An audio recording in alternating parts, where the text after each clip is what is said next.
Okay, in this problem we see a very complicated diagram, and in the circle below, A is the center and lies on line CT. So we know that CT has to be the diameter because it crosses a circle and passes through the center. We also then know a couple of things about it. We know AT is the same as AC because they're both radii and they both pass through the center point. Something else we know then, of course, is that AN and AO are also the same length because they are also radii. The question they want to know is which of the following statements is not true, and assuming that the diagram is not drawn to scale. So right at this moment I get a little confused. I just want to make sure that I'm thinking through this correctly. And one of the tricks to do this for me is I'm going to rotate that problem so I'm looking at it this way. Because now what I see are basically two triangles, and I'm trying to understand what I can find out about those two triangles.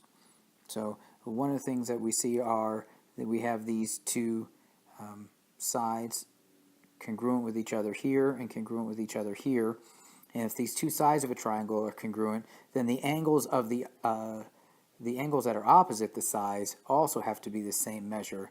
And so because I know that, then I can go back to this problem and say that the measure of this angle is 55 degrees and the measure of this angle is 55 degrees. Now that I know that, I can find the measure of this interior angle here, and which is going to be the same as this one here. So these two angles together equal, these two add up to 110 degrees. So that means this angle is going to be 70 degrees, which means arc TO is going to be 70 degrees. And since they're off the same angle, then arc CN or NC must also be 70 degrees. And right away I see that answer B, it says that arc NC is 65 degrees. So that's impossible. They cannot be different length arcs when they are coming off of angles that are congruent. So the correct answer is B.